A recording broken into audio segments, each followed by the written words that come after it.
I think there's just been a pushback against bad behavior. And I think women are just like, if you're not going to take this seriously, I can't take you seriously. And I'm going to do whatever I feel like doing. This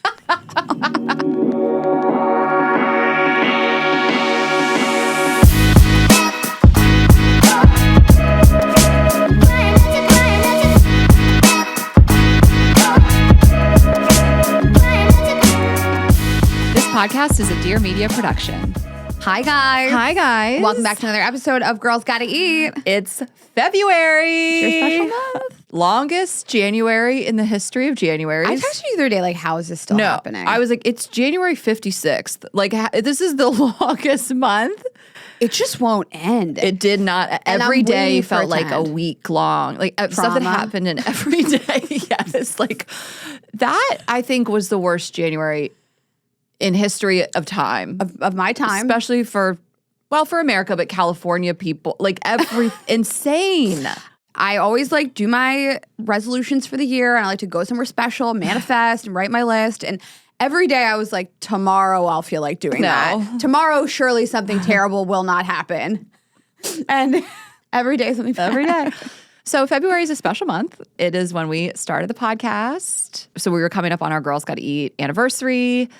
It is when I adopted my first dog, Dewey, on February 4th. And there was just all these times in my life where, like, I got this one dream job one year in February. And moved to New York? Moved to New York. There's a bunch I always forget. Every year I forget, like, these monumental things. Those are pretty big. Moved to New York, started the podcast, got Dewey. Yeah. And then, again, that job. And it just was this thing. February's your thing. So February is my thing. So big month. And I'll talk about, something exciting that's happening technically January 31st, but we'll call it Feb. Yeah, we'll call it Feb. We'll just run it forward to Feb. We're done with January. I'm fucking done with this. Fuck this month, okay? Fuck this whole month. Anyways, let's take our partners. Okay. Thanks to Article, get $50 off your first purchase of $100 or more at article.com/GGE and Skims. Shop Skims' best intimates collection at skims.com and in stores. And thank you to Addie. Learn more at addie.com.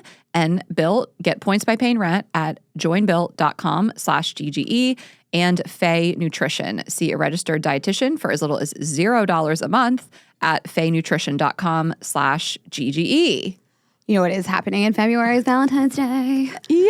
So Ashley and I own a sexual wellness brand. It's called Vibes Only. It is the most beautiful, high-end packaging of sex toys I've ever seen. It's a variety unlike I've never seen. We have toys for solo couples. We have lube. We have oral enhancers. We have all of it. And we've come out with the incredible line for Valentine's Day. Everything. Yeah. We really do. We have a massage candle. We have a clean-up cum towel. We have it all. Cleaner. Yeah, we have it all. Except a pillow. Look out, 2025. Yes. Okay. So we've come up with a huge line of stuff. We have 5 new products for you guys for Valentine's Day. You can always shop this at vibesonly.com. Go out, get your sex toys. So top seller, which I'm just so excited about because it really is the newest and most innovative toy that we launched with this Valentine's drop, and it is the Bond Band. And I encourage you guys to go watch this video on Instagram. It's on Vibes Only, and I collabed it, and it is so funny. We love it. Raina has a cameo. Raina's dick has a cameo. No. If I had a dick, that's what it would be. That's what it'd be. It would be gold. A gold member. Yes. And it just shows how to put it on and use it. And so people understand it. You're going to put this on the penis and it is going to vibrate on your clitoris and you're just going to turn it on and then you're going to hop on and it is going to stimulate both parties. It's adjustable. It is truly one size fits all. Like any size dick that you can imagine. Like we've tested this on like full eggplants. Like it will fit, or if you got a teeny tiny little thing, the bigger or the smaller, yeah, the better. bigger or the smaller, and that's really it. And I just don't want to overcomplicate it. And someone wrote in comments like, "Are the strings going to irritate me?" No, they're the super soft silicone that we always use, but they're not going to. You'll see, it's fine. Like I've used this a bunch, like.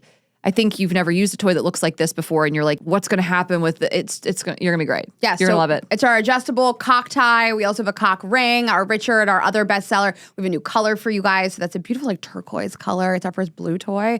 We have a cherry red Raina, which is our Air Pulse Vibe. It's our #1 bestseller if you want an Air Pulse vibrator. And then the Lucy, which we are so proud of. It's our bullet vibrator with 3 attachments, and so it's basically 4 vibrators in one. We've redesigned it for Valentine's Day, and there's a nipple play attachment for the first time ever.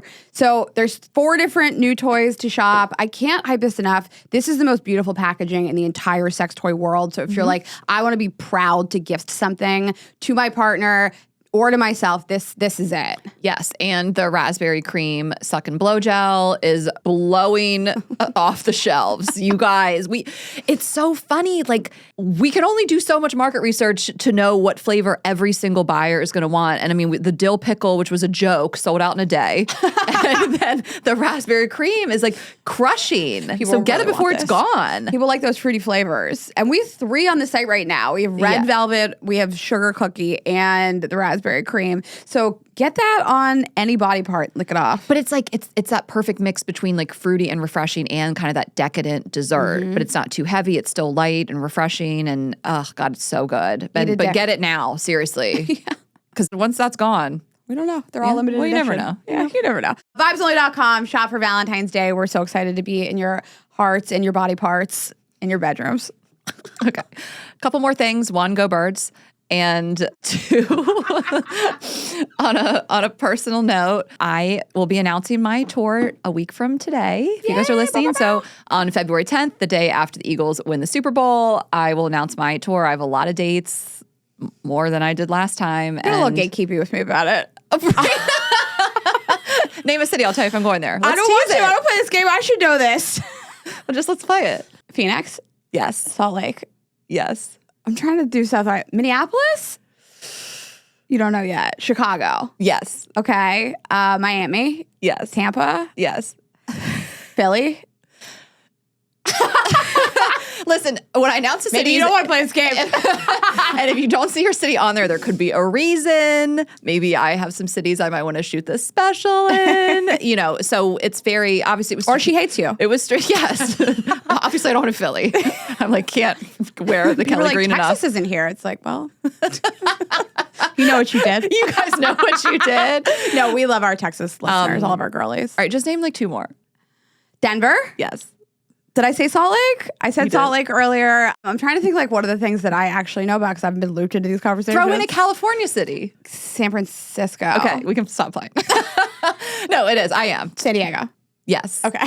You named a lot of them. So I'm announcing all those next week. Raina, I'm sure we'll come to some. Yeah, we'll see. I don't know. Yeah, why we'll not? do girls trips. Yeah. So, and there's more than I just named. And then again, it's like some of my favorite cities. If you don't see them, there's might be a reason why, whatever. So the 10th, I'll do that and excited to see you guys. And we just wanted to say, I mean, it's really been a month since the fires here in LA. And I really feel like, especially with the news cycle and everything that's happened since, like the rest of the country is probably not thinking about this the way, and that's no shade, just the way that people in LA still are. And, I have been volunteering. I volunteered with an organization called One Voice LA, which they've done a lot of work. I volunteered at like a donation and distribution center, and that it really felt good to do. And you can talk about it, but we like adopted a family.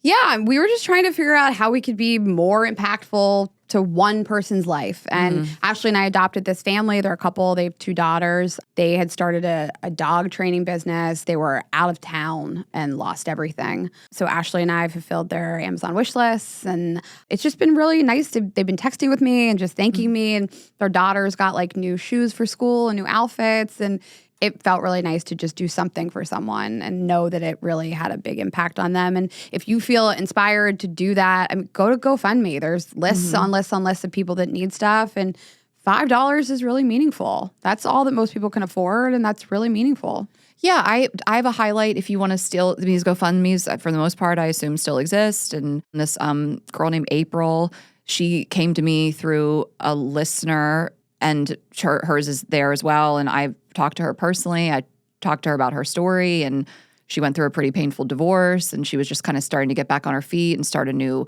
career. And this happened, and she lost everything. She was obviously able to make it out with her pets. She's a cute little dog.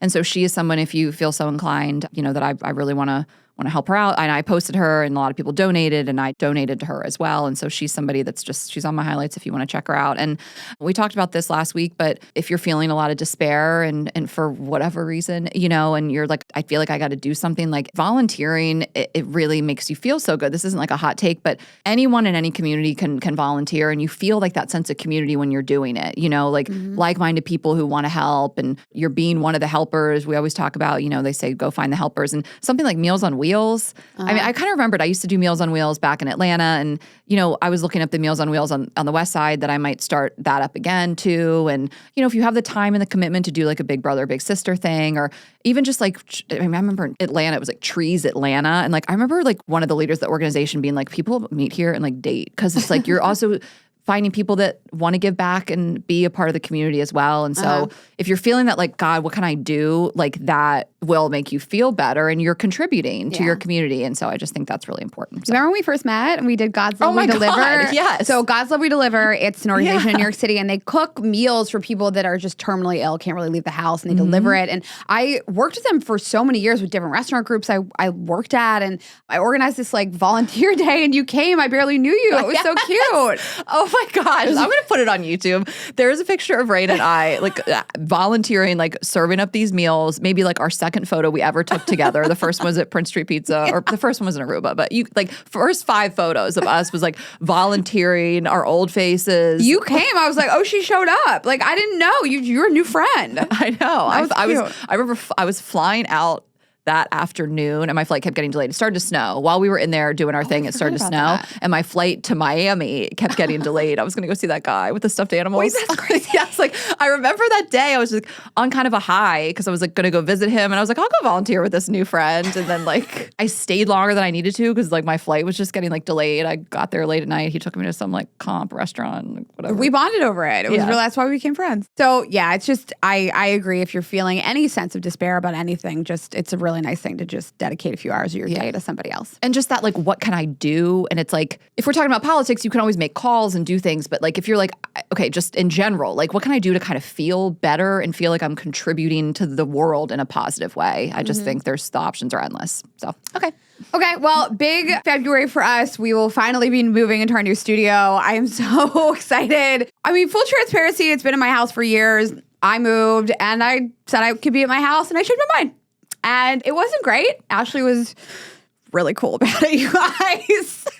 I was like, I don't want to hear anymore for a myriad of reasons, but I don't really want people having my address. So, I mean, we had a garage before. We had a big garage space. It was going to be in a bedroom. Like it wasn't going to be ideal, but you waited too long. But listen, Raina, Raina and I worked through this together. It just threw things out of whack, and you're allowed to make decisions, but we relied on something and then it kind of blew up. But it is one of those things if it all worked out, because the space that we found wouldn't have been available back then. And, you know, like these things all work out the way they're supposed to work out. I love that we've been able to be here at Gravitas. They've done so right by us. And it's just been a really wonderful experience. This is a private club in Beverly Hills. We encourage you guys to check it out. gravitasclub.com. They have membership opportunities, and it's just stunningly gorgeous. And it's been nice. Like, I'll look back on the journey as like it happened the way it was supposed to, even though we had some tense moments. I mean, it is a real testament to our business partnership. I mean, I promised you we would put it at my house, and you were like, I don't know that you really want it there. I mean, it was upstairs in like, you have to walk past my bedroom. And I kept thinking like, I like it at home. I like having everybody there. And as I renovated, I just kept feeling like, I don't think I want people up there, like strangers, guests in our house. People bring their assistants and their publicists. It's just too small. Yeah, it was also too small. Yeah, and I mean, you know, I don't blame you. I mean, you bought your dream house, and you don't want to put the podcast studio in one of your, you know, extra bedrooms. You shouldn't have to. But yeah, you thought turn it into a closet now. You thought you were going to. I really did think I was going to, and I had said to Ashley, like, I hate this. This is not the type of business partner I want to be to you. Like, I made a lot of promises to you, and I'm reneging on them now. And you were a lot cooler than I thought you were gonna be. But I mean, it's just it's hard when someone tells you something and. Like, you were like over the moon, but you were pretty cool about it. I don't have anybody in my life that I really, like, I don't blow up anymore. I passed that point. I mean, I guess I could always be activated enough to do it, but it's just like to look at someone and be like, yeah, this sucks. I don't know what to tell you. Like, I'm kind of mad, but we'll get over it. We'll get through it. Yeah. I don't know. I wish you would have handled this. I don't know what to say. Where you're looking at someone, you're like, yeah, I'm pissed at you. but we'll figure it out. We were sitting downstairs at the Standard. We were meeting at the Standard for drinks, and you let me sit in that lobby by myself for like 30 minutes, and I was so mad, but I was like, what am I going to say something to her about it and then tell her we're not putting the studio in my house? I was upstairs working on our business. Yeah, I was like, we can't mention this. And and then we got back and these fires started, so I didn't have a chance to look at studio spaces, and I promised that this would be like my thing and I'll find it. And so anyways, we finally found this incredible space. They have an event space, so hopefully we'll work on events there, and we move in and we'll launch our first episode there on our 7-year anniversary next week. Oh my God, I could cry. Also, I mean, I will say, like, we say this all the time, you're allowed to change your mind. I mean, your decision did affect our business, but we worked it out and you took responsibility and managed it all, you know? Like, we've been different places. I mean, you guys have known we've been all over the place, and I'm glad we finally found this place here that the sound is good and the video looks good, and you know, better than some of the previous. And we worked it out, and so the timing worked out, and you just took responsibility, and we're like, I'll do this, and you did it. Thank you. So the movers come, and then wallpaper people come, and I'm going to organize it. And the hope is that you just walk in and it's set up, and we're ready to go. No, Raina, I'll be there. I don't need you there. It's a 2-person job. It's you and Tessa? Me and Tessa. No, but it's like 16 boxes total and like a little furniture, so it's not that much to do. Just a little bit. And this is my fucking dream. I love this. There's nothing I love more than a project. No. Yeah, and we can't wait for you guys to see it. So we're really excited. But speaking of moving, it's even bigger moving update, you guys. I wasn't sure if you were going to announce this. I'm excited. So my fiance is moving in with me. This is the 3rd. He will have come on the Friday before, so not quite February 1st, but January 31st. We'll call it February. And I couldn't be more excited. I mean, it's one of those things that we knew that this would happen, and it was just a matter of when. And I don't know, I go back and forth of this same kind of thing. It always works out how it's supposed to. We talked about it being before the end of 24, but then we were on the East Coast all of December, and we did Boston and New York, and he was there, and it how much would that have sucked if he had to be in LA with a new job and he wouldn't have been there, and the holidays with our families and stuff. So it just actually worked out so perfectly. And I also kind of thought, I was like, I would have liked him here when the fires were happening, just for someone to be with and the support. But I don't know. I liked that you and I were able to spend that week together. Mm-hmm. We wouldn't have been able to do that, just me and you. And I just think that was really nice for our friendship. I don't know why. I'm getting emotional. If he was here, then we wouldn't have done that. Yeah. And it was a tough thing that the city experienced. And you and I obviously were feeling some type of way, and we did a whole episode on it, and we, were able to get away and spend the week together, just the two of us. And I think that was really nice too. It was our last hurrah. Yeah. Just at the buzzer, we lived together for a week. So I feel like it's perfect timing. And, I have always said on this podcast, I'm on record saying that I feel like when you go from long distance to moving in together, you're skipping a step, which is dating while you live in the same city or being engaged. And I understand that, and I still stand by that. And I was happy to skip the step. I think a lot of that is when it's too soon, and also everybody's different. Couples meet long distance, they date for 6 months, they move in, they are married forever. It's couple to couple, person to person. If I had a rule about it, I guess I think you should be together a year before you move in any city, long distance or not. But, whatever works out for you. And a year ago, he and I have been together 20 months, coming up on 2 years. A year ago this time, we were very much obviously in love, committed, in a great relationship. And the goal would be to live in the same city, but we would have moved in together probably a year ago. I think it's I'm in a house that I feel has enough space. It feels like his home already, just the way that I feel I'm at home when I've been in his apartment, now former apartment in Boston. It just feels right. I can't deny that I've had doubts about this. I'm still the same person who said I wasn't sure if I wanted to live with somebody, but I have changed since I've met him. And I've thought about it a lot. I've talked to him about it. He's been so understanding. And it's not just it's not concerns. It's just there's reasons why I thought I didn't want to do this, and it has nothing to do with the way that I feel about you or how much I love you. And I want to live with him. I feel really excited. I'm 100% confident and excited. And I don't know if I want to use the language, it just took me a minute to get there. I think it is just the right time. I think we've been together, again, like I said, coming up on 2 years. I know him in and out. I'm going to marry him, and I've been with him a lot, and I know what it's like to live with him, and this is what is right, and I know it, and I don't have any doubts. I don't think it took you a long time to get here. I'm glad that you feel like that. And that's a beautiful statement and sentiment. But I don't think it took you a long time. I think it took you like it's not 4 years. Like it took you like a normal, healthy amount of time. Well, I don't know. Everybody's different. Typically, what we've seen is that women are usually ready to move in first and guys aren't, and they drag their feet a little. Yeah. And I just knew I wanted to marry this man early on. It just was like the living together of it all. And we've talked about this on so many different episodes, but I just don't have those concerns anymore. I want to be with him and be in our home and do it. And so I'm ready for it, you know. You're going to live with a boy for the first time? It is crazy that women want to live with men. I've lived with 3 men. Psychotic. I've lived with 3 men in my life. I don't know that it really enhanced my life all that much. I mean, I'm so anal retentive about like pushing in chairs and cleaning up, and I have many times dialed it back for a partner because you can't helicopter a person. I don't want to treat my partner like they're my child. That's not sexy.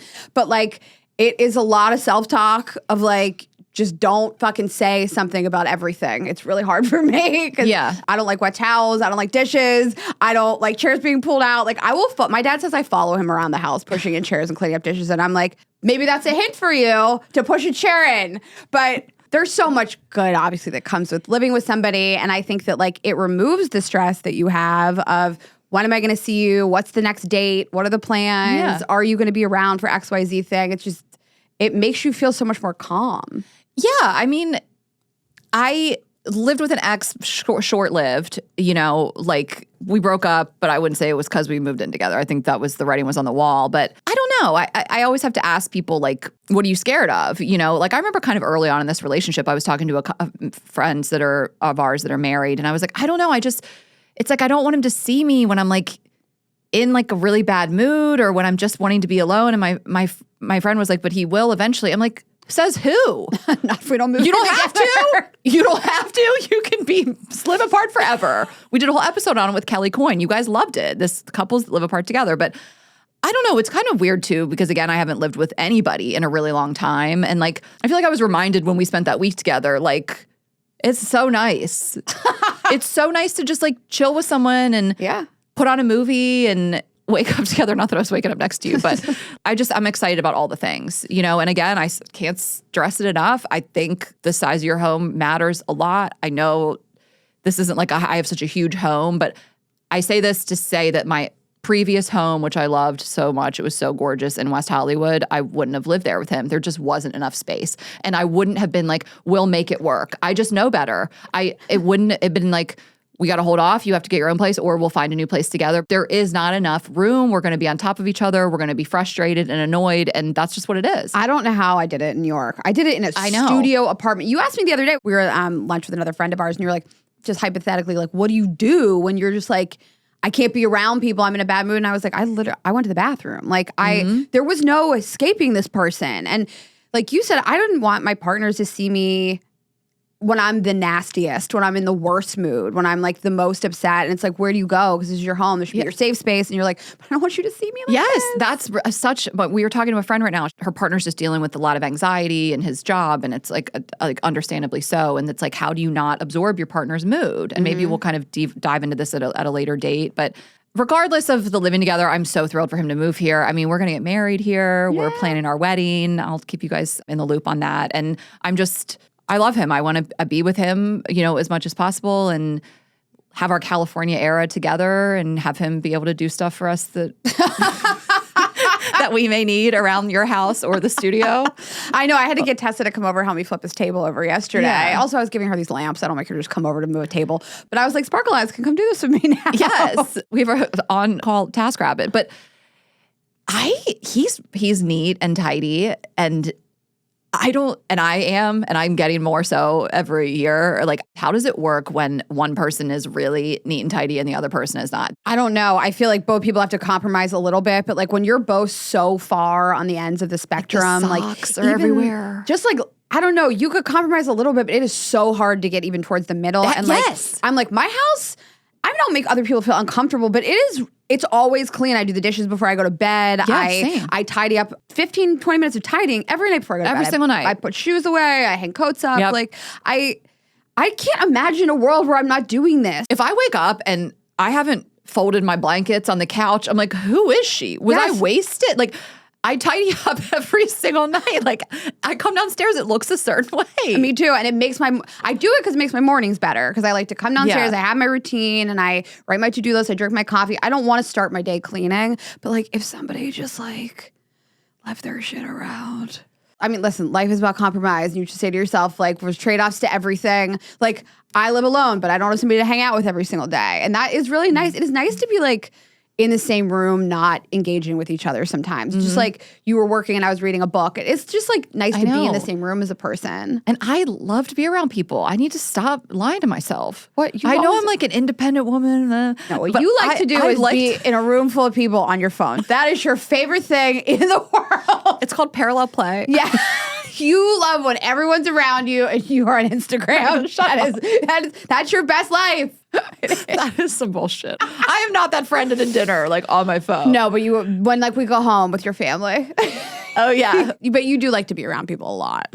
I know. I always have. Yeah. If I haven't talked to someone in 3 hours, I'm like, did I lose my voice? Like, I'm like, is my throat scratchy? Like, it doesn't feel natural to me. You know, I'm always on those long phone calls. Yeah. I'm never not on a phone call. I've started to realize how much I really do want that, you know?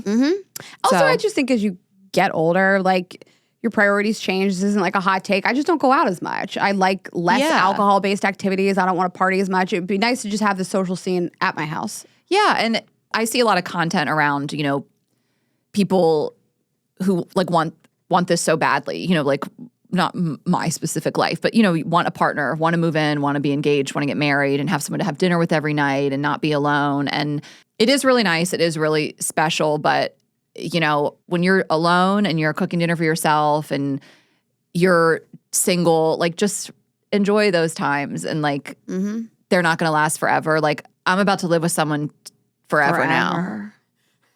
Oh my God. So that's an interesting thought.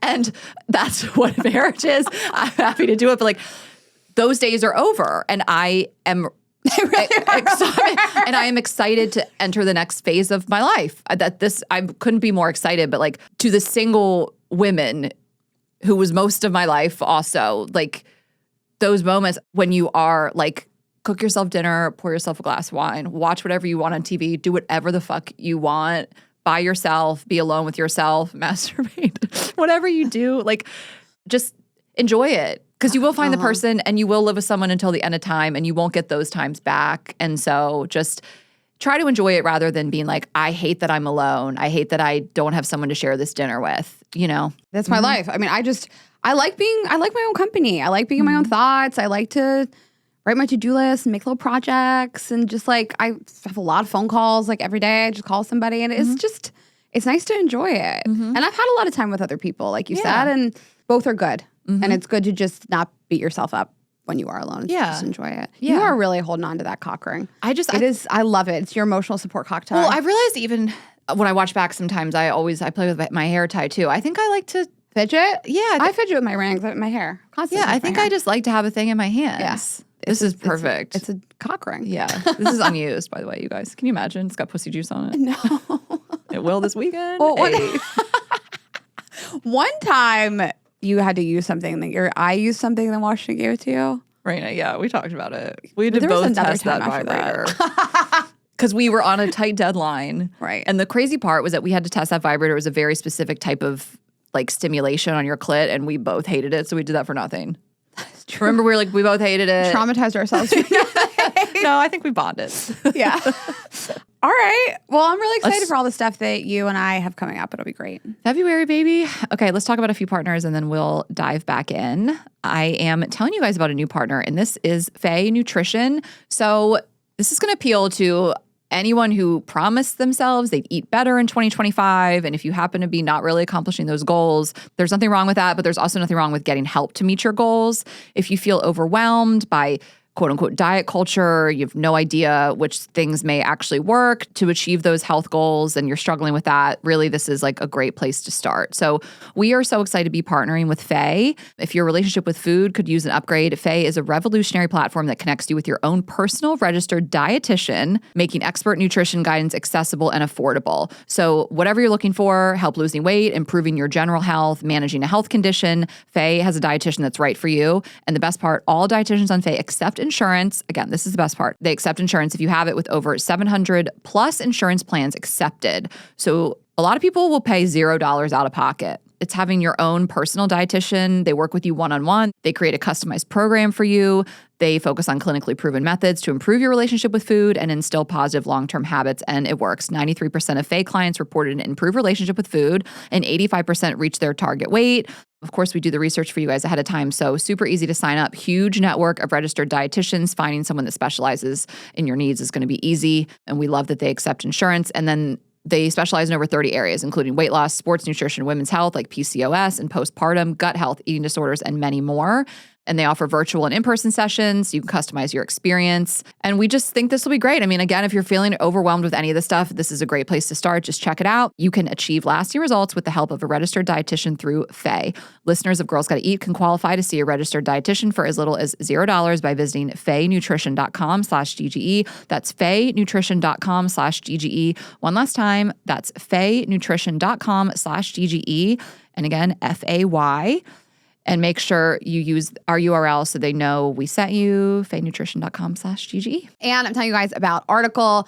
I just moved into my place. I am having like the time of my life decorating like room by room by room. But even if you have lived in your place for a long time, maybe you just want to like spruce it up. Article is a great website to do that on. They have a curated collection of tons of different styles. So I live near the beach. I'm more of like a coastal boho girly, but they have mid-century modern. They have Scandi inspired pieces.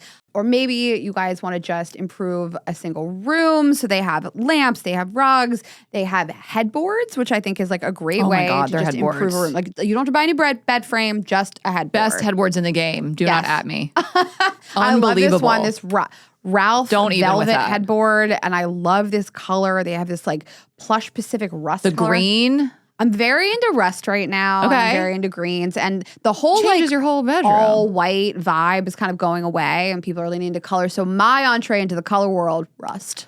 I love it. And again, I still think I'm always going to want like light colored like walls, for example. I just don't think I'm ever going to be like a burgundy wall girly. So I'm like, I still like neutrals and lights for the actual paint colors. And then that's where you get those splashes of color, your rust, your green. I got some rust pillows recently.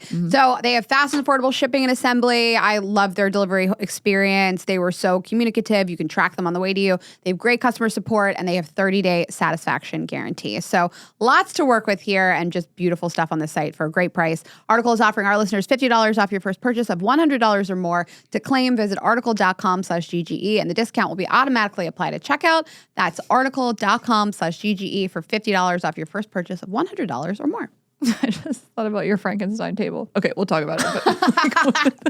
But PSA for anyone who rents, if you haven't heard of Built, you are going to thank us.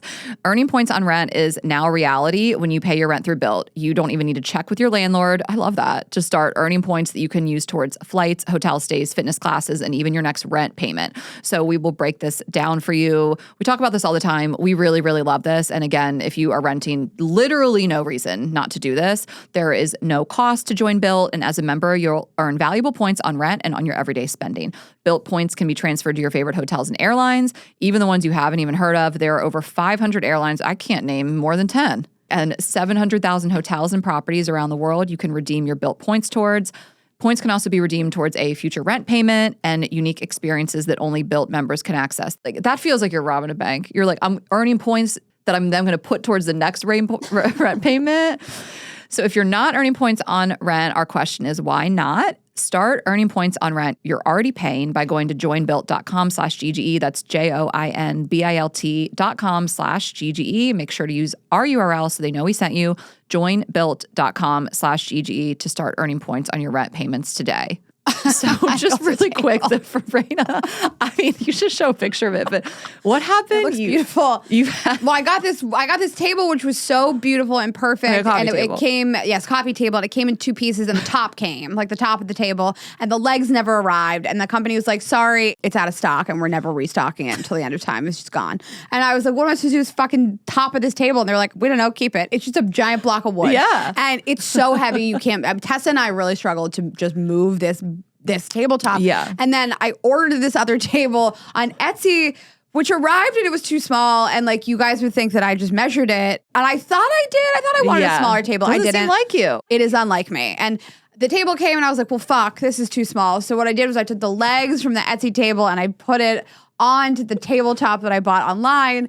And then I was like, how do I do this? And I had to like go to the hardware store and buy like L-shaped brackets and a new drill and like figure out like screw length. I was at the hardware store forever. Tessa had to come over and help me. I had to figure out how to use a Dietz drill? DeWalt? DeWalt. Oh, DeWalt. DeWalt drill. I know the name. I bought like an expensive drill. Your brother had to FaceTime me to explain to me how to use it, which was the sweetest thing in the world. Because it's a high-tech drill. And I didn't have to put the drill bit in. I have a tiny little pink drill from Target. Yeah, that's cute. I have a girl drill. Yeah, I needed to like drill holes DeWalt. into wood.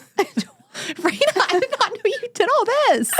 You got brackets? I got 6 brackets. Tess is like, yes, she did. I got 12 L-shaped brackets, and I drilled all the holes, 32 holes, and I attached the legs to the table. Now I'm even more impressed. We'll put the Franken table on.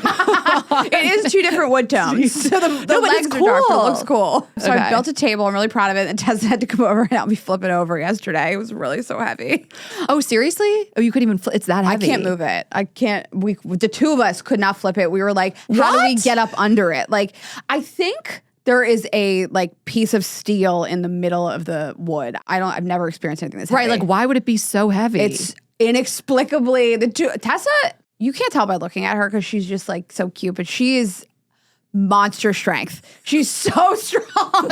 So when my fiance moves here, let's have them arm wrestle, and then we'll see who's the stronger one, who's going to be the first call. And then a furniture lifting competition after that.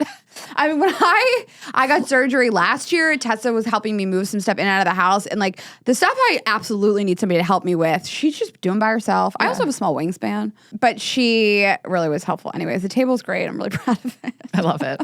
And your brother was great. And I was like, I don't know how this drill works. And I went down the list of people I know, and my dad and my brother never, ever came to mind for 1 second. And then your dad came to mind, but I was like, that'd be weird if I called your dad. I've never even FaceTimed with him. I texted your brother a photo, and I was like, I can't find these attachments. Yeah. And he FaceTimed me. I mean, it's surprising because my brother wouldn't be my first call. It would be Rob. And I'm like, Rob might be hearing this right now and is upset he didn't get the gig. So Rob literally is a construction company. I put Rob on the phone with my contractors the other day. Yeah, yes. I came downstairs in my kitchen. He was walking around with his shirt off. He was just like, I made a list of the stuff that you need to do at your house. We were in a group chat. There's 4 of us, me, Raina, Taylor, and Jackie. And I wasn't paying attention to the chat. We were like meeting up with Rob. We were like meeting up with Rob for dinner. And then I was like, I'm going to go to the bathroom.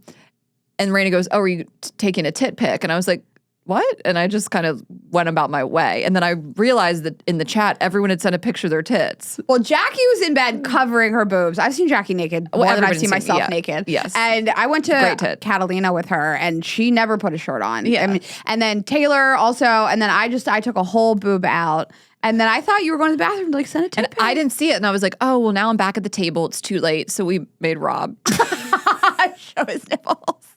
I think you got off easy, and I'm still waiting for your tit pic. I was like, I'll send both of mine. Okay.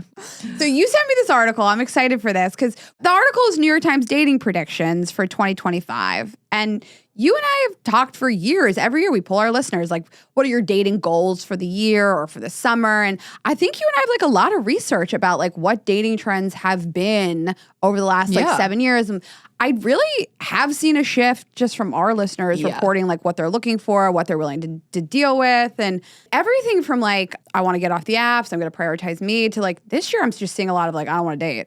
Yeah. I'm all set. First of all, it was rude we weren't included. Matthew Hussey was included. Esther Perel, obviously. This is how I saw the article was on her Instagram. Okay, Esther. Okay. Yeah, people, listen, we just should have been included. You know I have a love-hate with New York Times. This is probably not going to help us get included, but this falls into the hate. New York Times. Yeah.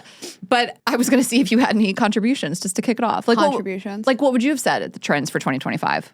I think this started in 2024. I think it will see us through into 2025. I mean, it's not a hot take that people are getting off dating apps, but I think people want activity-focused ways to meet people. So I think run clubs were so huge in 2024. Volunteering, mountain biking, ew. But I think people are finding people through hobbies and just saying yes to a lot of things more often than maybe just going the dating app route, which I believe in, and I think it's a means to an end, of course. But I'm seeing a lot of people prioritize their own happiness, I guess, if you're like, I'll join a run club, and hopefully I meet somebody that has my hobbies and interests. Yeah. So that was one for me. I think women stopping dating men. I mean, women dating women. I mean, every year it's more and more. I mean, and you just see it. Obviously, we talked about the 4B movement and just stopping dating altogether for straight women. But you hear women say this, and then they really do it. Like, they're really, like, we see it at our shows all the time. I mean, when we would crowdsource emails, it happens all the time. I mean, women who just thought they were straight, dated men their whole lives, are like, I can't with them, and I'm going with girls. And they do that shit. AI, of course, we'll talk about it. It's just like, you can't ignore it. We'll talk about AI. And then, sex toys and pleasure. More prioritized than ever. I swear our friends have been asking for vibrators more. Last night, Brooke was like, you got any vibes only laying around? And I gave her the Red Raina sample that we kind of had to redo because the buttons. I was like, this is fresh. No, I was like, this is legit. We just had to change one thing. No one's used it. And then Taylor, another friend she did something really great for me, and I wanted to thank her. And so I gave her a Debbie. My favorite toy that we sell. It's our AirPulse vibrator. It's for the big hole. And really she texted me, Ashley, this fucking Debbie has healed me of 2025. I masturbate with that, and I black out legitimately. Yeah. Like, if I want like a longer session, I don't use it. Yeah. So we talked about the new collection up top, but this is like a classic, and it is like the best suction vibe out there. The Debbie and the Raina, it just depends on they're different shapes. Raina obviously has more uses, but the Debbie is like suction only, and it's the absolute best. We want to unpack this New York Times dating trends article, but Bumble also did this study, and I wanted to read you something from it. And of course, Bumble, I mean, who doesn't have better research about what women are looking for? And they did a whole trend. You guys can look it up. I would just Google Bumble's 2025 dating trend report. You guys can read the whole thing. There's lots of stats. But their 2024 trend saw singles rejecting the constant strive for perfection, discarding outdated timelines, and placing more value on emotional vulnerability and shared values. So even like run clubs, things like that. 2025 is expected to be a transitional year with women very clear about what they want and need, what they are no longer willing to tolerate when it comes to dating and relationships. And I think never have we seen it be so prevalent, I am just not willing to tolerate this ideal, whether it's, maybe I'll try dating my own gender, maybe I'll stop dating. And we were talking about this with Tessa, and I want to have like a larger discussion, but like women taking dating a little less seriously and being lighter about it because they aren't being treated seriously. And, the whole women and men's field, gets me all riled up because it's so preposterous that women would ever behave the way men behave every single day to just disrespect you. And I think that we've seen a breaking point where people are just like, if I'm not going to be taken seriously, I'm not going to take this seriously. I'm just going to be light, for better or for worse, lighter about it. Yeah. I mean, while we're here, before we dive into the New York Times article, we can talk about this and just date with me trend, kind of like a get ready with me and like putting your dating experiences out there on the internet, which people have mixed feelings on that.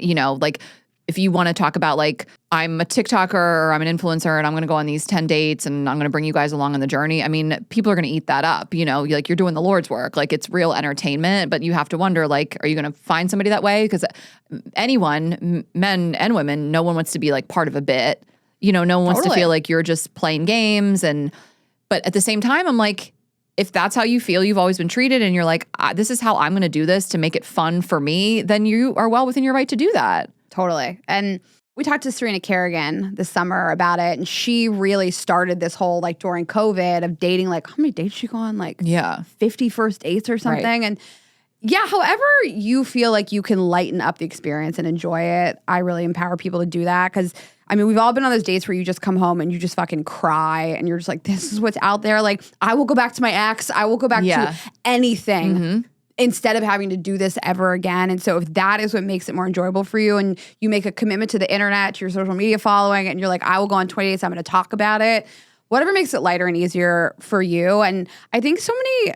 I don't want to like keep ragging on men. I've had really wonderful experiences with men, as have you. I've had great relationships with people that treated me wonderfully. But, you know, I think you hit a breaking point when you have enough people say they're going to check in with you and they never do, and say they're going to text you and they're not intentional. And then you're just like, well, I'm just going to talk about this then. And that's what comedy is. That's what podcasting is. It's like you and I mean, how many times have we had like a bad experience and we get to walk on stage and talk about it? I mean, it's the most therapeutic thing in the entire world. Yeah. And if you are not a public person, you can do this within your friend group. I mean, Tessa was saying she just has seen more people gamifying dating because it's so unserious. And it's like, if it's like a thing in your friend group, you got a little like, I don't know, Excel spreadsheet. Yeah. You put you do your PowerPoint nights, you know, like the people on the other end of that are you're dating don't have to know you're doing this. Also, who cares if they do? I'm just saying, like, if you're like, I don't feel comfortable putting it out there to the world, and like, the guy that I go on a date with, then he looks me up on Instagram and sees that like I'm gamifying dating to my following, he might be turned off about it. Again, you do you, but you can do this amongst your friends and make it more fun that way and just feel supported. Like, I think that sounds fun as hell. Like doing it as a group, like a fantasy football league or like a book club, but make it dating. I mean, you and I have seen this for a lot of years from our listeners. People just do it privately. They create PowerPoints, like shared PowerPoint presentations and shared Excel spreadsheets, and they list out the guys they date or the women that they date, and, you know, they rate them or like, what's the date like? And they make little notes, and like you said, it's the way to keep it private, but still funny and feel like you have community. I mean, there is nothing more fun than when somebody blows into brunch and they're like, I got a date story. Yeah. I mean, I just haven't been dating as much. I miss those stories. I know. So we like that, you know? Do what you want. Who cares? Like, whatever makes it feel better for you. And I would direct you guys back, especially if you're, you know, our Gen Z listeners, to Eli Rallo's episode. I loved everything she said. I love her so much. She's engaged now, and I just love following her story. I don't think she was engaged when she came on. Again, Eli Rallo, and I just loved all her things about dating, like the way you hype yourself up and the way your mindset going into dating. And I think of her as someone like, I mean, I love her advice now as a 41-year-old woman, but especially if I was younger in my 20s and even 30s, to kind of the stuff that she said. So, which all kind of goes along with this. I think that was exactly 1 year ago. I think it was February. I think I was wearing the shirt. Oh, right. We were at Spotify. Yeah. Oh my God, we really have been all over the place. Yeah, we really have. I like how Tessa phrased it. It is so unserious. Like, I do think people's timelines have shifted, and I don't think people are like barreling towards marriage and children by the time they're 25 as much as they used to be. I think people just have given themselves more time. But I think there's just been a pushback against bad behavior. And I think women are just like, if you're not going to take this seriously, I can't take you seriously. And I'm going to do whatever I feel like doing. Amen. Okay, can we go into the New York Times? Yeah. Okay. Again, they interviewed a bunch of experts. We'll cite all of them, and Rain and I can just ping pong them back and forth. But the first one in this article is the rise of the offline lover. And this is just basically that it's attractive, that someone is more grounded, steady, balanced, down to earth, and not really online. Like it says, suggests that you haven't checked Instagram in months. You had me at logged off. And this was Lakshmi Renjarajan. I'm sorry. I'm going to butcher that. I'm trying my best. She's the host of the podcast, The Later Dater, today. Okay. Yeah. So Lakshmi, I like this. And, you know, I do think that for past few years, I feel like saying he doesn't have Instagram is a green flag. And we didn't used to really say that. Like, I was chatting with a friend the other day, and she was talking about this guy she started dating, and she was just saying like the pictures on his dating profile were so bad, and he posts on Instagram like once a year. I was like, keeper. That sounds incredible to me. Yeah. We used to be like, that's a real red flag, they're liars. Now I'm like, I love it. Yeah. And you might need to date a little older if that's what you want. Like, I think that like sometimes I'll be scrolling TikTok and I'll just see a guy being like putting his fit online or like just talking about his day, and I'm like, I don't know. It's certainly not a turn on for me. And I know that I'm hyper online. I put out I put out 2 podcast episodes a week. I certainly think what I have to say is very important. But I don't know. I for me, somebody this is a little hypocritical. I just don't love it. I would love a guy who's like, I love a guy who's not online. I'm You can be hyper as online. hypocritical as you want. I would never date a man without tattoos. I have 0 tattoos. I've said it before. Like, you can, whatever you prefer. Like, again, there's women can do stuff that they don't want their partner to do. You know, like women can do get ready with me's and post their outfits and their selfies and not want their partner to do that. And that's okay. You know, like men can do stuff that might be more traditionally masculine. They don't want their female partner to do it. You know, like, I don't know. It's just like, I guess this is really gendered, but it's just, that's okay. Like, you can be like, I do this, but I don't want you to. That's fine. But I also think it's fine. I mean, we know guys who post a ton, and that's, I mean, you know, I'm thinking of guy friends. They're great guys. They post a ton and their partners like it, and they get a lot of dates. And it's just one of those things of like, we get both sides of it. The offline thing is like really gain some steam. I think you just find people where you're at, you know, like I know who you're talking about it, but we have a guy friend, he's hyper online and his wife likes it, and that's how they are together, and it seems like a fun thing to do together. And I have dialed back how much I share over the last couple years and how much I put out on Instagram stories, and I am just trying to be a little more private, and I'd like to be with somebody that is a little more private too, that doesn't think like, let me film this every second. Yes. And I just, at this age, not for me. So I'd like to find an old man, 41 plus. Also, I don't think we said the actual name of this article. It is Platonic Romances and AI Clones 2025 Dating Predictions. Oh, yeah, we definitely did not. 10 experts share what they think will happen in the world of dating, relationships, and romance in the new year. So if you guys are looking for it, it came out on January 3rd. Okay, so the next one is non-monogamy and perimenopausal pride. We've talked about non-monogamy at length. I don't know that we need to dive into that, but I feel really passionate about this perimenopause type stuff. And, you know, that's going to hit for me, I don't know, in the next 5-ish years. And no one is talking about this. Caroline Bedino mentioned it. We had her on recently. She's in her 50s. And, you know, this is something that happens to women years before they hit menopause. And it really can take over your life. And this article says, I think some women, specifically moms in perimenopause, will start to vocalize their profound disinterest in sex and the disappearance of their libido without shame or apologies, but with frankness, maybe even with humor and ideally self-acceptance. Alyssa Shalasky, the editor of Sex Diaries at The Cut. Oh, we love Sex Diaries. And I want to do an episode on this, but we can kind of move on for now. But one thing I found, this was on The Cut, and this was an article, and someone was doing research into perimenopause, and she said, the head of the Menopause Society told me that there has not been a single comprehensive medical study on perimenopausal women. Literally nothing. I asked her, repeating her words back. She said nothing. And this can really fuck with you. I mean, like in terms of your sex drive and your hormones all over the place, and you can gain weight in your belly is something that happens to a lot of women. And we've never really been told about it.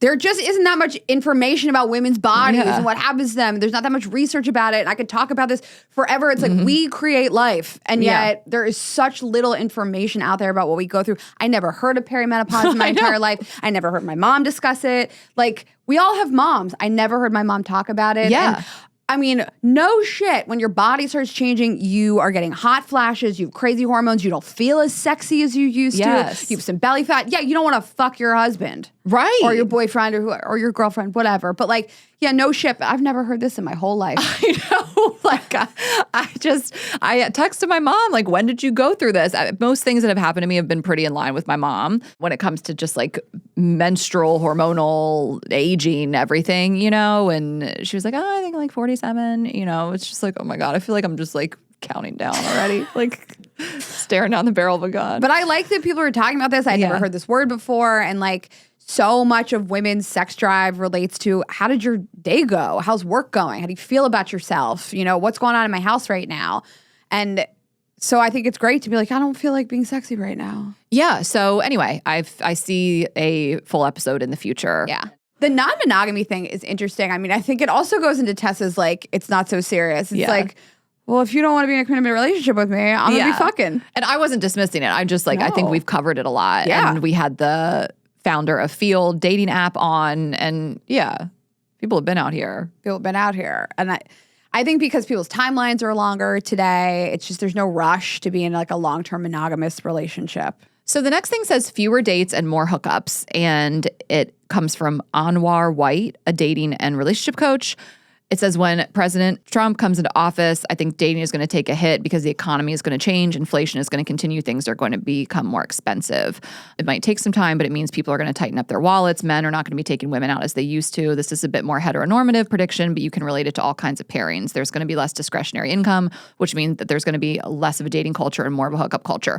So this is just economical. I mean, this is just proof no matter who's in power, the way that the economy is. I obviously think the world is going to change drastically. We can talk a little bit more about this because the politics stuff came up with our audience in this article as well. But just with the economy in general, like there's a direct correlation to how much people spend. Yeah, I think that any election cycle is tumultuous. A lot of things happen in like the markets and people can't predict their life. And this has just been, I mean, every hour there's just like a new thing happening in the administration. Yeah. We saw this thing on Instagram. It was like a video from Wolf of Wall Street, the clip where they're on his yacht and they're getting like crushed by the tsunami every second.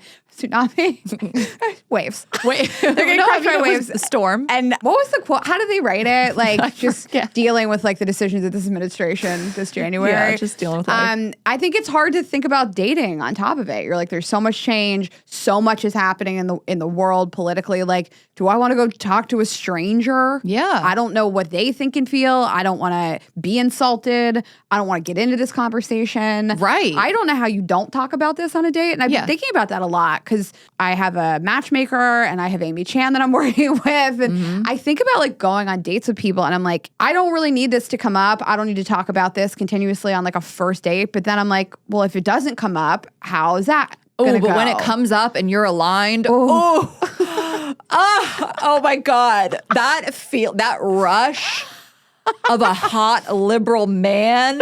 Oh my, and you're not sure. When you're not maybe sure, they look they hit a you with little conservative. Yes. But when they come out of nowhere, oh my gosh, you're like I have to go to the bathroom. Well, then we'll just go right into this, and we can skip the other one, or we can circle back to it. I hate to skip that one because it's Esther Perel. But it says less dating across party lines, and this is Hannah Orenstein. I think she's actually interviewed us before. I think so. I recognize the name. She's an editor at Bustle and the author of Meant to Be Mine. And this came up with our audience too, overwhelmingly. But she writes, as a new presidential administration takes power, political views will be make or break for many singles, especially among straight people.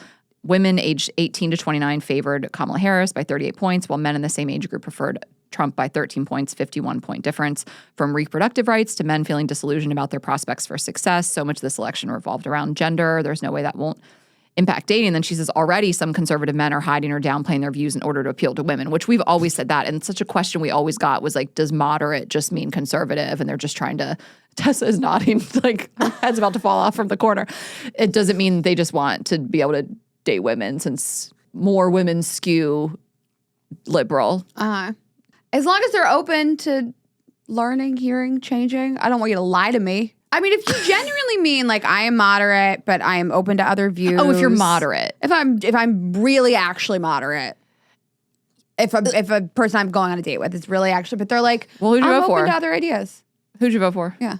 I mean, listen, this country is going to change drastically, right? So that's the plan. This is just the plan of the president, right? Yeah. So that's the project. Yeah. So people are going to feel one way or the other. If you are liking the direction the country is going in, you feel passionately about it, you cannot date someone who is resisting that. That's not going to work. I think there are people out there that just don't care, and they can date people in their same mindset or someone that's more passionate. But like if you were a progressive woman, for example, who cares about women's rights, bodily autonomy, LGBT rights, immigrants, democracy, the climate, et cetera, you cannot date a man who's MAGA or who doesn't care about that. Like it's not going to work. And that's overwhelmingly what our audience said. Yeah. And you and I have been doing this podcast through multiple administrations. And during the last time Donald Trump was president, we got so many messages that said like, I don't know if I can date my partner if they voted differently than me or if they're, along different party lines. And we heard that for 4 years. And then that kind of stopped, at least with our listenership, when Joe Biden became the president. And I felt like things kind of calmed down. We didn't really get those type of messages anymore. Like, I don't know if I can date my partner if they voted for somebody else. And this feels like the things that are happening in this country now are so inflammatory. They're so much more inflammatory than they ever were. I mean, if somebody that is not affected by this, it just doesn't make them upset. Somebody that's not inflamed by this, it's just like, I don't know. You know, how much damage can be done in 4 years? Maybe we can be friends. We can't date. And I don't even know. Like you said, I'm struggling with friends. So we can't date. This is not, he voted for Mitt Romney. He's a Bush guy. You know, like it's different now. Yeah. And there's no denying that. All right, so expecting more from apps. Esther Perel, she is that's my mom. She's a psychotherapist. She's the host of the podcast, Where Should I Begin? She's been on our show several times. She said our expectations for life partners are at an all-time high. This is really something she talks about all the time. But she said, I predict in the year ahead, people will expect apps to deliver greater connections in real life. Dating bears a disturbing resemblance to the hiring process. To remain useful, the best apps will elicit playfulness, spontaneity, and curiosity. Dating has become too isolated from the rest of our lives, and I predict that daters will seek ways to integrate dating into existing circles instead. Can you interpret that? Yeah, I mean, I think I don't know why I couldn't really grasp it. So she's saying like they're asking apps to just like facilitate a better environment. And Hinge has been a long time sponsor of this podcast, and I do think they do a good job. This is not like they didn't sponsor this. I think they do a good job of like sparking conversation and trying to like build a deeper meeting or playfulness. I don't know what I'm seeing on apps that could be all that different at this point. Well, now I'm kind of remembering what she said in our podcast. And if you guys have not listened to our Esther Perel episodes, oh my God, what are you doing? Stop right now. Fuck this episode. Go listen. No, I'm just kidding. June of 2021 and the summer of 2023. Okay. Maybe July. Yeah. So in the summer of 2023 episode, she mentioned the integrating dating into your existing circles instead, and like bringing someone out with your friends, you know, and like having them not be this like isolated job interview, just being like, hey, come meet up. Here's where I'll be. And we even talked about it on an episode with Jared where it's like it's almost manufacturing that organic meeting in the wild. Mm-hmm. Oh, yeah. So. Yeah, I like that. All right, well, let's thank our last couple partners, and then we'll round out this list. Okay, Raina, let me ask you a question. How would you feel if you lost your libido? My sex drive, is that like a serious question? I'd never recover. I know, right? Well, the fact is millions of premenopausal women are frustrated because they lost their libido. But we're here to let you know that there's a treatment called Addyi that is clinically proven to boost libido in certain premenopausal women. And this isn't some sketchy gas station pill. It's FDA approved. Talk to your doctor to see if Addyi is right for you. And again, it is clinically proven. I love that women have this option. Same. You can go learn more at Addyi.com. That is ADDYI.com.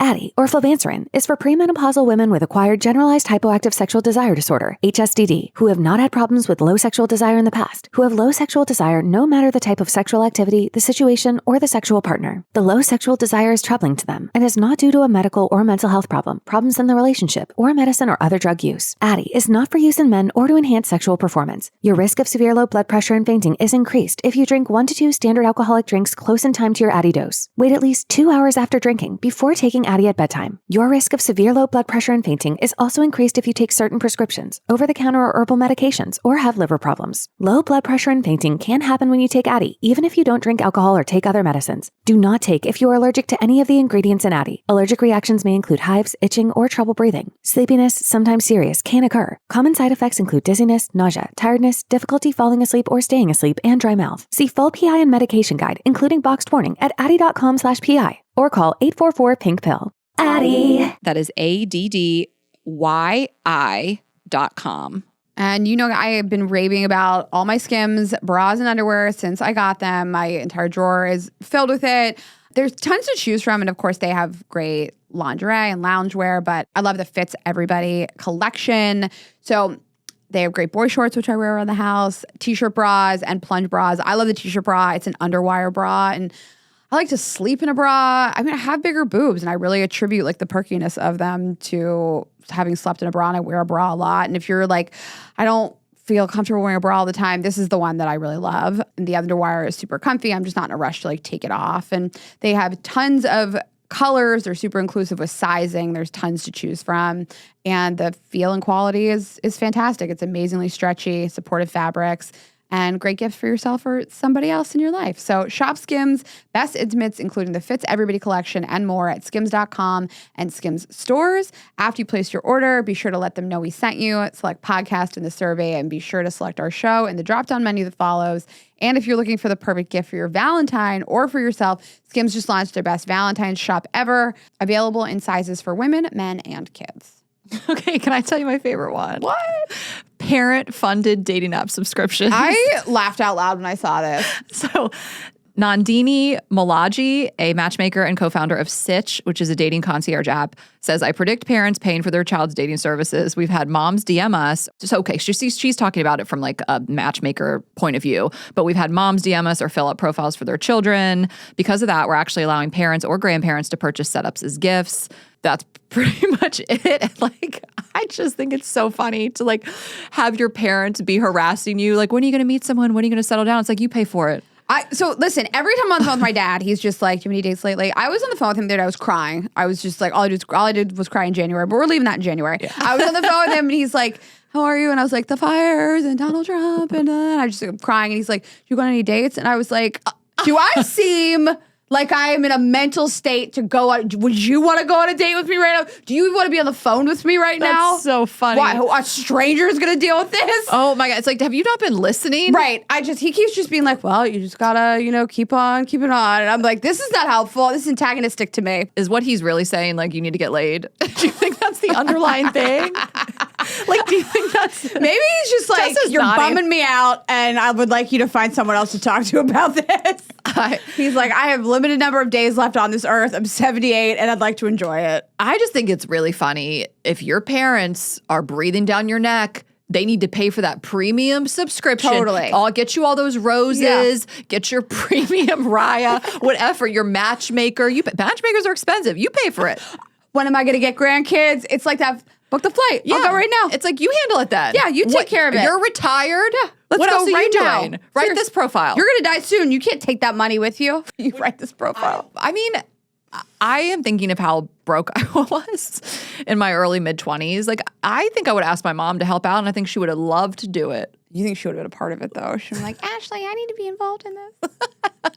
No, I just think that's really funny. And if you guys are listening and your parents are paying for your dating apps, please let us know. I'm loving this. Like, leave a comment on YouTube. It's so true, though. Like, how many of us dread going home for like holidays and family visits because everybody's like, so are you dating anybody? Yeah. And like, you can just be like, if you care so much, put your money where your mouth is. Well, but if your parents pay your phone bill, they're like, I already pay for you to do it.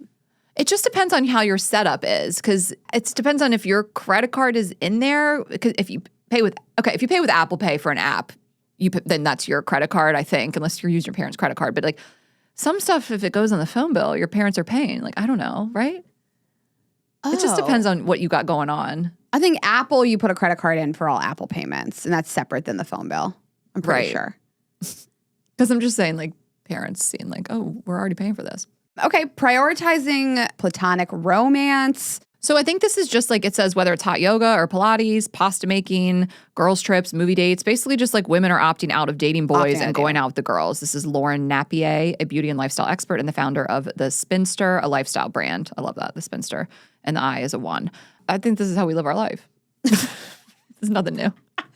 I forget who we were talking to, and you have to remind me if this was on the podcast, but we were talking to somebody about like, when you say like, I really want to date, and somebody says, well, why? And it's like, well, I want companionship. And it's like, well, why? Because I want to be with people. And it's like, but the answer to that could be this, right? Mm-hmm. Like, so many people want to date because you want people around, you want somebody to do activities with, you just don't want to feel so alone in this world. We all are better when we feel less alone in this world, but like, this can be the answer to it. Like, just schedule a lot of classes, a lot of dates with friends, potlucks. I mean, nobody's better at it than you are of like, I have nothing going on. Let's plan a trip. Let's book a reservation. Let's do a class. I mean, if it wasn't for you, I'd have no social life. Aw, thanks. I mean, you're always the one that's like driving towards like, let's make a plan this week. And those things fill your cup. And you can do stuff that's very quote unquote date-like with your girlfriend or with whoever, your guy friend, your gay friend, your sister, a lot of times you can just bring your dog. It's just kind of, you don't need a partner to do those things. We've always just said this. It really fills my cup to just have one social interaction per day. And like, I have like one meaningful. Yeah, like I meet a friend. I meet Alyssa at the farmer's market all the time on Saturdays, and it's 30 minutes. We just like get a coffee, we sit by the water, we hang out. I get like my shit there, and then I go home. But like to have that meaningful interaction with somebody that I care about, and then I can go about my day, and I feel like I've done something with another person. You feel less like lonely, and so many of us do just want to date because we feel alone. And if you can fill your time with something else, then it might even just open you up to wanting to date, or you might be like, I don't need this at all. I also love that you do more like micro hangs, I think. Like not everything needs to be a orchestrated night out or a brunch reservation. Like it can be a 30-minute coffee and a chat, a little yap sesh. It can be a walk. I think you're really good about that. And sometimes it impromptu happens. You're like, I took a walk with this person. Well, I'm like, Jackie what? Because you shows up saw at him my on house the every other street. day. Yeah, like, Jackie's just like, I have your location. I know you're in there. no, you just show up at your friend's house. I'm ready to yap. I just think it doesn't need to be like a An 3-hour time commitment. It can be in the middle of your day. I mean, I remember this one time Alyssa did. This was like when we first became friends with those girls, and it was like a Tuesday or Wednesday. She was like, who wants to come over to the pool? Just an hour. I mean, everybody had to get back to work.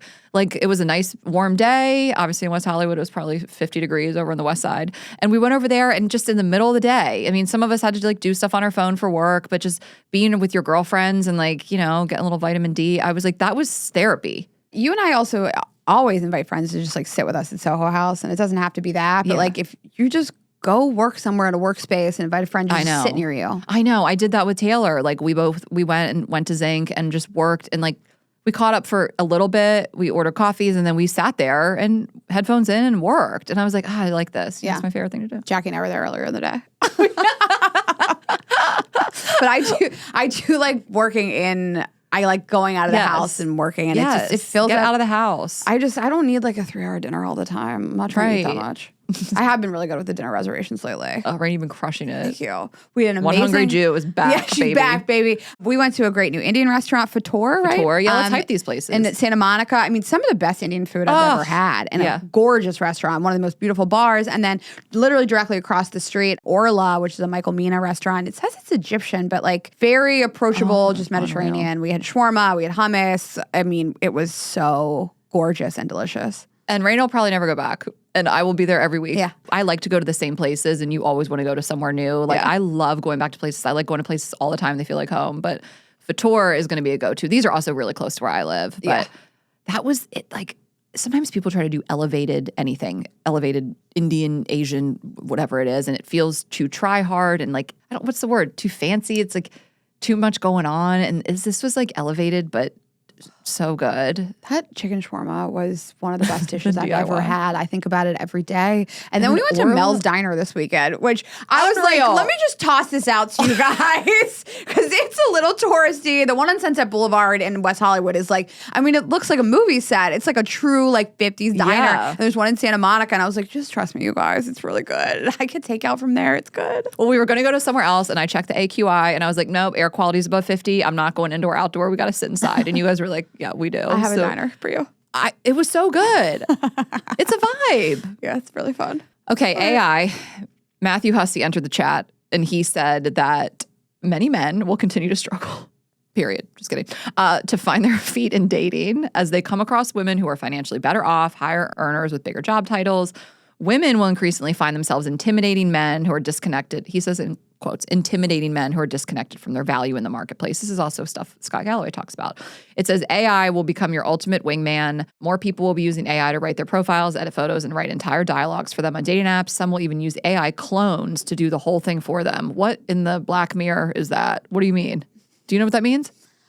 Others will use AI dating coaches to practice chats before a date, help them come up with conversation topics, and suggest pre-planned date ideas in their cities. And that's Matthew Hussey. He's been on the podcast 3 times now. 3 times. Yeah. I mean, we have the same hairdresser, Mary Kate O'Connor. I'm obsessed with her. Benjamin Salon. I love her.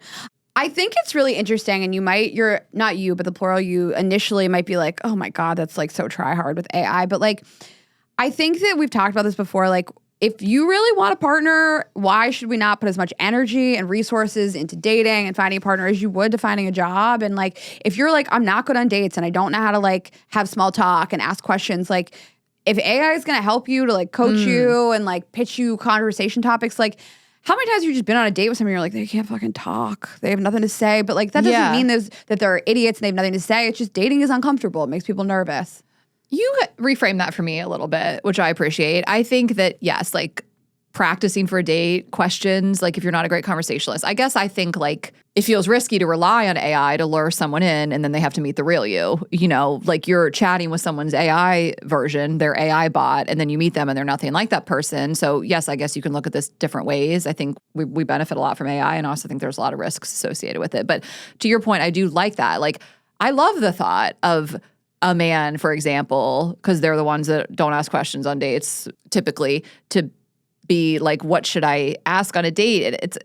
I feel like some people could look at that and be like, oh my God, that's so cringe. I think it's cute. I mean, it could be both, right? It is a little cringe, but it's like, I think admitting like this is my pitfall and I'm not good at this and let me find resources to be better at it is great. And like, I think the dating app conversations are so weird and awkward and uncomfortable. They just are. And if somebody wants to like chat GPT, like this girl said this thing to me and what's a great response back? Like, what's the harm in it? I guess. I think it's just like make sure it feels aligned with something you would say. Totally. Because then again, it's just you're being catfished. So he said something else that I want to say I think I've seen as a trend. So women will increasingly find themselves, quote unquote, intimidating men who are disconnected from their value in the marketplace, meaning more and more women make more money, they're more successful, they are in positions of power, and it is, quote unquote, intimidating to men. But I think when we started the podcast and for a few years, we would get more messages that say like, do men feel intimidated by my money, my job, my success? And I think I just see it less and less. And I think instead of women worrying that it is intimidating men, I think women are like, if this intimidates you, I find that unattractive. Yeah. And it's weird because it's like you want to say not everything's political, but then again, everything actually is. And so it's just like the men that feel that way and women are taking their jobs and women are getting too powerful and they don't have any value anymore, voted a certain type of way. And the men that feel comfortable with a woman in power voted for a woman to be in power. And so I think it's also a filter there, you know? I think you and I have seen a real evolution. Like people used to ask us all the time, like, do you worry that this podcast and your success is going to stop you from dating people? And a part of me did always worry that. And now there is nothing more attractive to me than somebody that thinks that what we do and our success is so sexy. And there is nothing less attractive to me than somebody that is intimidated by that, that's put off by that.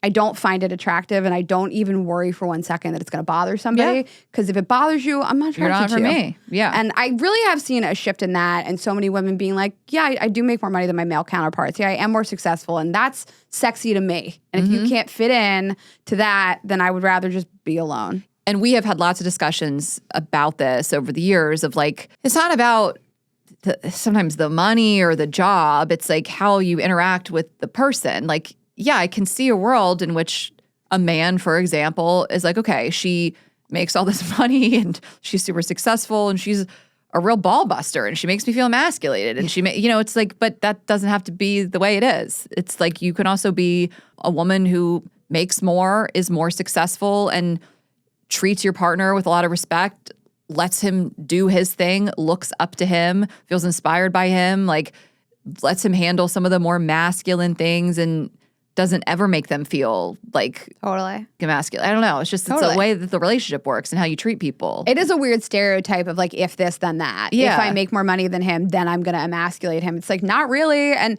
how many people have I known, they don't work, they're a mother, and they completely emasculate their husbands, and it's not linked to how much money you make? That's so true. Yeah, I think of on Love is Blind. Nick Hannah. and Hannah Hannah didn't have a job. I mean, I guess she did better than him in the world, but not by much. She was like, what are you contributing, Nick? What are you doing to pay the bills, Nick? She didn't have a job.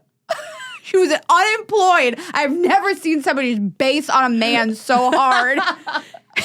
So yeah, it doesn't matter. You can treat men like shit if you're broke. Yeah.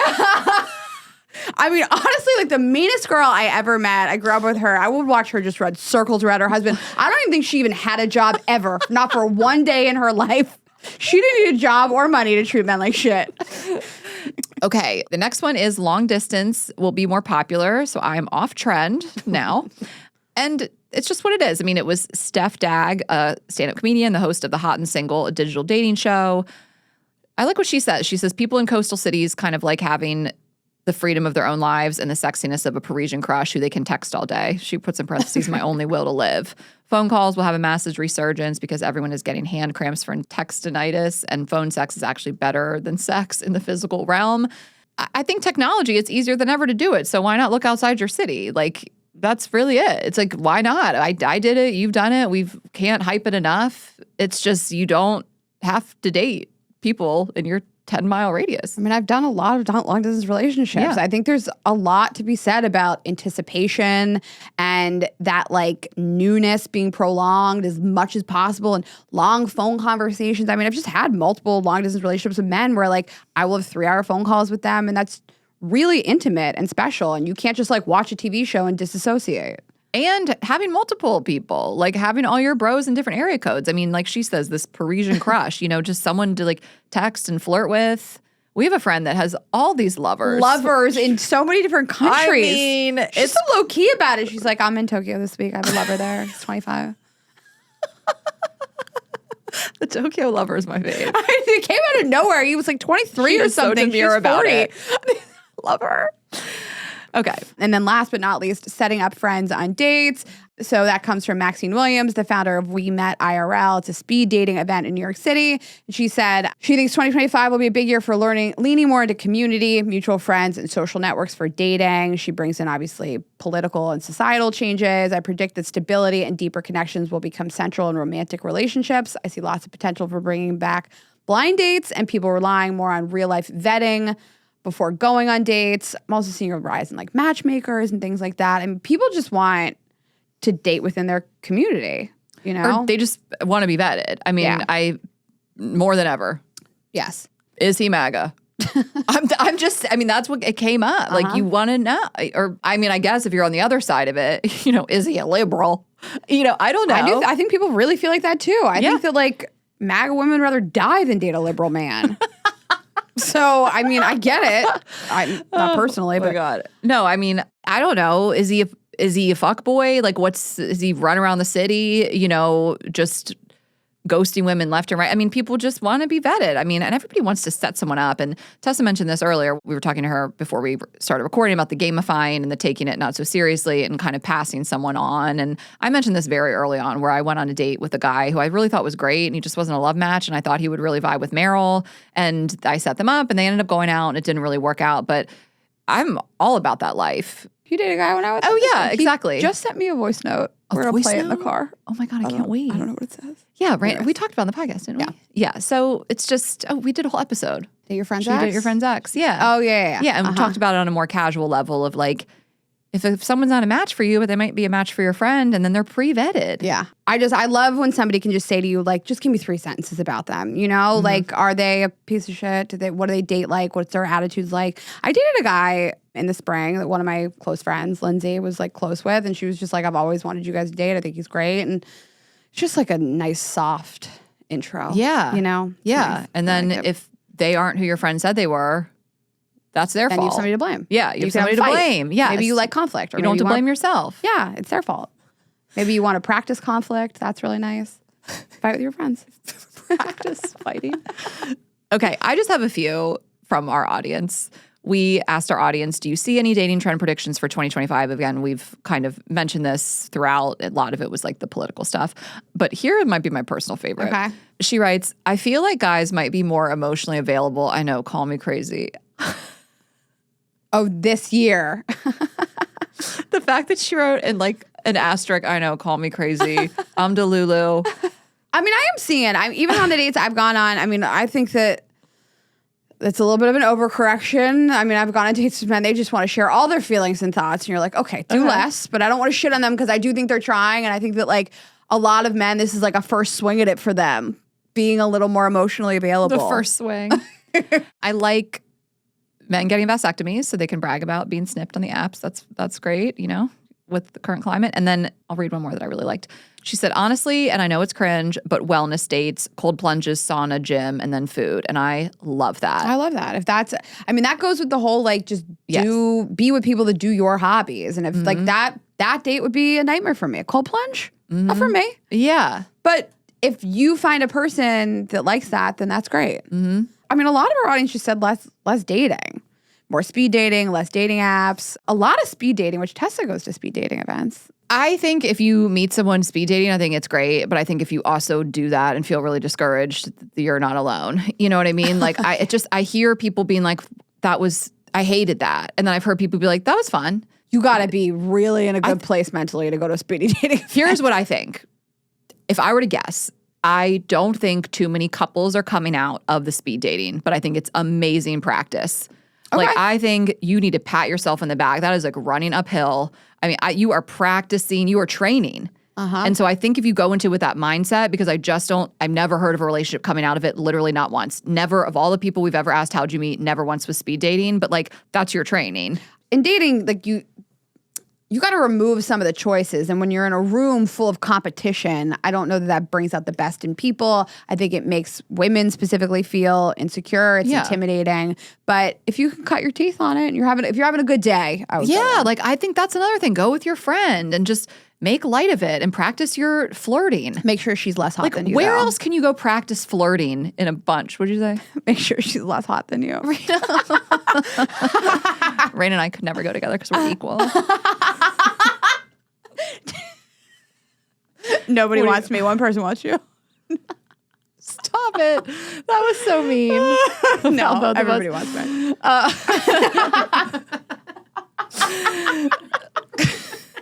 We're equally hot. Yeah. Okay. Someone wrote less dating, more potating. And then in parentheses, couch serving. no, that's funny. And then in parentheses, making potato-based dishes. I'm obsessed. We're gonna end it there. Less dating, more potating. And I want to know what dishes, like fries, roasted, au gratin, mashed, Grilled shrimp, fried shrimp. I will say this episode, it really made me reflect just on how many years we've done this show and like the evolution of our listeners and what women have accepted and what they no longer accept and what they prioritize. And we do this every year. And I've seen more of an evolution from like, I want more men that are this, that, to like, I just want to prioritize me. And I think that is like the trend of just like demanding to be treated better. And I think it is making men better too. And I think they are trying. But it's been really interesting to watch this for the better part of a decade. Totally. And, a lot of the same every year. And we really always love your input, but a lot of different too, especially 2021, spit in my mouth. Yes. Like I started that trend too. The horniest out of COVID here. And this year, I mean, one of them says, let's just all be more gay. Let's. But yeah, so we appreciate you guys weighing in as always. Yeah. Well, the next time you guys see us in clips and on YouTube, we will be in our new studio. And if you're new here, great to have you. If you've been here all this time, happy to keep having you. Yes, vibesonly.com. Get those. You really held that for the whole time. This is my emotional support cock ring. So get the emotional support cock ring and the Lucy Love kit, the raspberry cream suck and blow gel while it lasts, all of that. And of course, all the toys, the Debbie that's going to fix your 2025 at vibesonly.com. Girls Gotta Eat.com, Girls Gotta Eat podcast on Instagram and TikTok. I'm Ash Hess. Raina is Raina.Greenberg. Subscribe on YouTube and share this episode with a friend. And we will see you Thursday. Have a good couple days, guys. Go Birds.